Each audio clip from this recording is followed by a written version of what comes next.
How many times have you been in this situation? All right, cool. Hey, big thanks to Pants Queen. And I think we got $10 from the... Ah, crap, I missed the chat.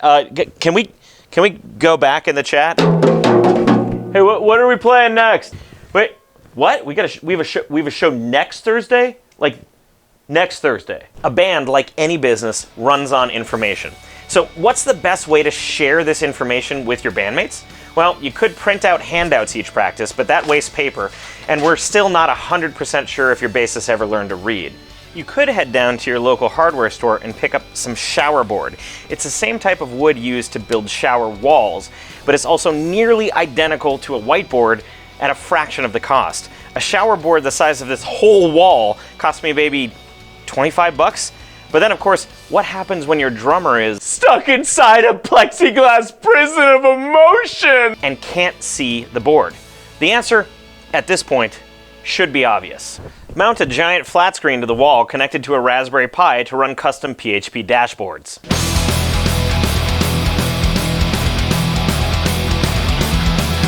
Hails, meanings, and mortals, this is Fang from Lords of the Trident, and okay, I know that's not where your mind was going, and it's clearly overkill. But ever since I've put this thing up in our practice space, I've had a ton of questions about it on the internet. So I figured the best way to describe what's going on would be to show you. Digital signage is nothing new. In fact, pretty much every fast food restaurant in the world now uses big screen TVs instead of actual physical boards for their menus.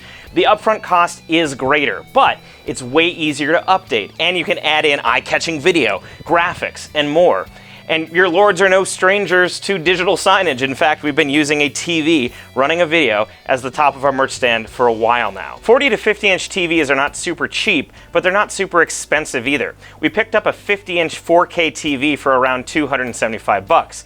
But if it keeps people from asking us, do you have any shirts, when the designs are in boxes right in front of them, I would say it's worth it. On Words of Fang, we try to keep things cheap and DIY, and I will be the first to admit that this TV idea is not for every band out there. But if you've got a steady income stream, say from the coolest and most dedicated fans in the world on your amazing metal Patreon page, then you might consider this build.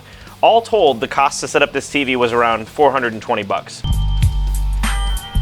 Before we get into the nuts and bolts of this, do me a favor and hit like on the video, and if you haven't subscribed yet, please do so. We're getting pretty close to our year-end subscription goal, and every little bit helps. Okay, so the main thing driving this TV is a plain old $100 Raspberry Pi computer. It's the exact same make and model that you've seen used in the car arcade video, as well as the multi-stream server video. But if this is the first time you're hearing about it, I put a link in the description. This box is basically only showing web pages, so technically you could get an older, cheaper model and you'd do just fine.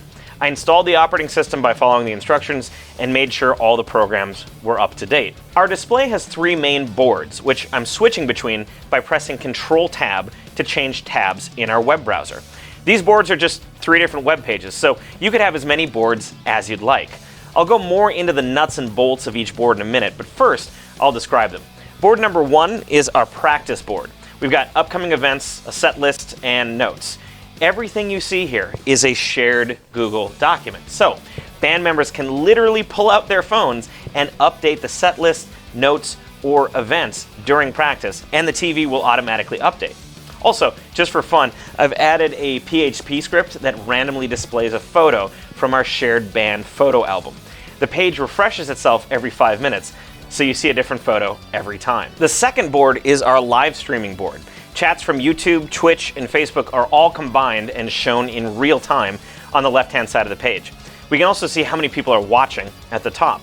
The right side of the page shows our donation goal, as well as the last 10 events, which are donations, Patreon subscriptions, super chats, bits, and the like.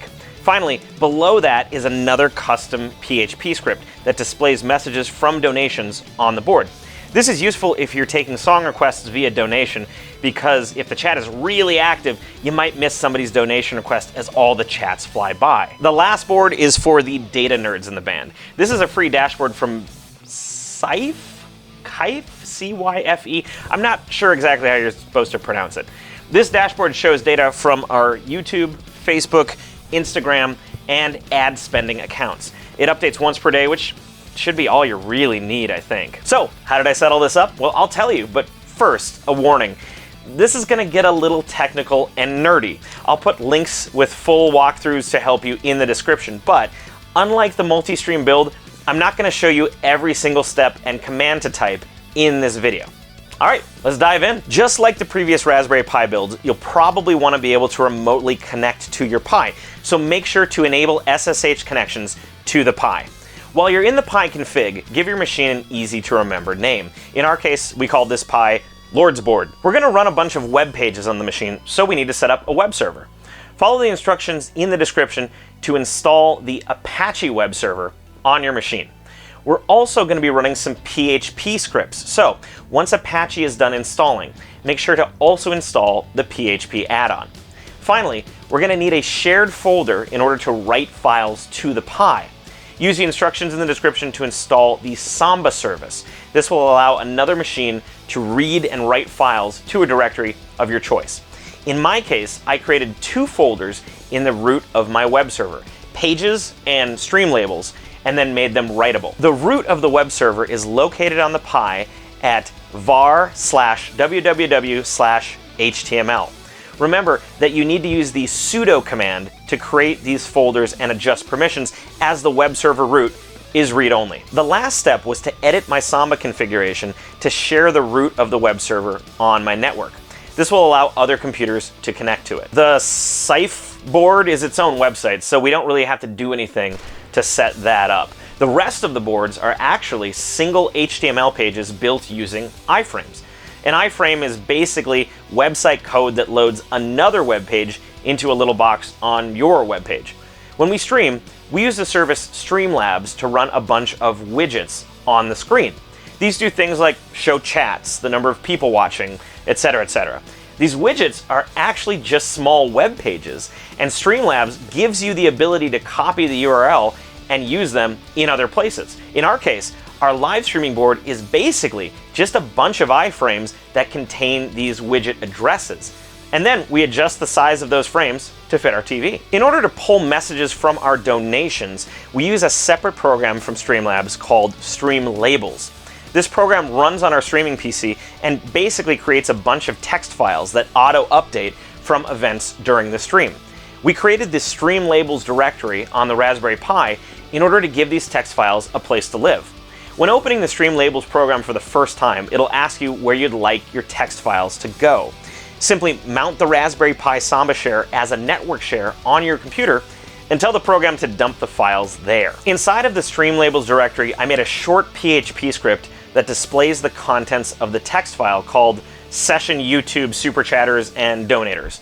This gets loaded in an iframe, and I have a bit of code at the top of the page that will automatically reload this iframe every 5 seconds. This gives us close to real-time updates on our donation messages. Okay, I know your head is probably spinning at this point, but don't worry, I'm gonna put example versions of all of these pages and code in the description so you can download and try this yourself if you like. The practice board is basically the same idea, but instead of iframes with Streamlabels widgets, it's iframes with embedded Google documents. You can get the embed code on any Google document by choosing File, Publish to the Web, and then choosing Embed. Grab this code and paste it into your iframe, and then all you need to do is mess around with the sizing. If you put these documents into a shared folder on Google Drive and share it with the rest of your band, everyone should have access to edit them on the fly during practice. A majority of the setup for this page is simply experimenting with iframe sizes that look good on your TV. Don't be afraid to mess around until you find the exact pixel size that you want. Remember, you can also change the orientation and size of the paper in a Google document. So if you need to blow up something really big, try a landscaped 11 by 17 page size. The last quick note is the image randomizer. The band shares a Google photo album, so I downloaded all the pictures in that album and stored them in a folder called Lord's Pics under the Pages directory. I found some PHP code that randomly displays an image from a directory and threw that in an iframe. Finally, I added some code to the practice board page that automatically refreshes the page every 5 minutes.